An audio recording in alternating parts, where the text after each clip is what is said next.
Welcome back into the Ford Lions Report, everybody. We often marvel at the comeback that athletes make during games, seasons, or even careers. Sometimes we don't see their biggest comebacks, though, because they happen off the field. That's the case for the former Lions quarterback, with a compelling story covered now by our Ford Lions reporter, Diann Sytek. Eric Hipple was a Lions quarterback for 10 years during the 1980s.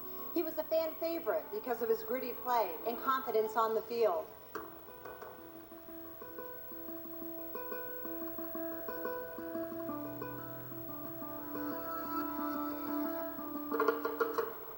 But what no one knew was off the field, mentally, he was scrambling.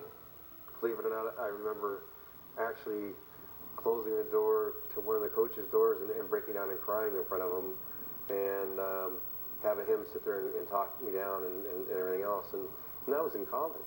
Hipple was suffering from depression, and he didn't know it until his son Jeff committed suicide when he was just 15 years old in April of 2000. When I heard that, that animalistic noise just came howling out of me, and I just burst. I mean, not even burst as a word. I mean, just crying and howling and screaming all at the same time until it let go. Jeff showed signs of depression as a teenager, but Eric didn't recognize them because he thought that was just a normal way of life. It's hard to see the signs when you're involved in it yourself, and the depression runs in our family, and I think a lot of the things that I had gone through growing up, those feelings that he was perhaps showing, you know, being a procrastinator myself, you know, and wanting to sleep in and, you know, having crying spells and those things as a kid, I thought were normal.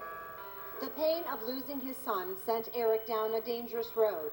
He was arrested for drunk driving and even contemplated taking his own life.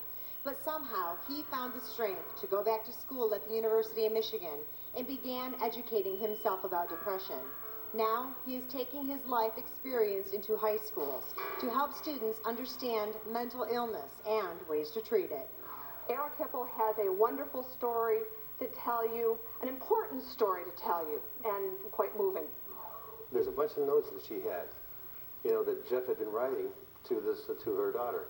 They were both freshmen, and they were writing back and forth. And here he is writing these notes out saying, you know, that life would be better without him in it. Eric works with the program MINDS, Mental Illness Needs Discussion Session, a nonprofit group started by Heather Irish 6 years ago. Good afternoon. Very good. That was a nice response. The aim is to educate students about mental disorders. How many of you have ever heard of depression? Raise your hand. We figured this information is so important that we don't want any students to not get this information. So that's why we've always provided our program free if they were in a certain radius. It's just too important a message. We've got to get the message out. The program has been implemented around the state, and so far, hundreds of students with mental illnesses have been helped. We've actually had kids that we've taken right from here to our in-step program, which is for children who are disturbed or have some problems. Eric is now free from the dark shadow of depression, and although tragic, it was through Jeff's death that he was able to save himself, and is strong enough now to help others. There's not much activity going on here. That means your decision-making process isn't good. His legacy that I look at is the fact that he's able to save other people's lives, and I consider myself one of them. And I don't know what can be happening in my lifetime or not, but I see eradication basically through treatment and whatnot of where depression and suicide's talked about, and it's treated. For the Ford Lions Report, I'm Diann Sytek.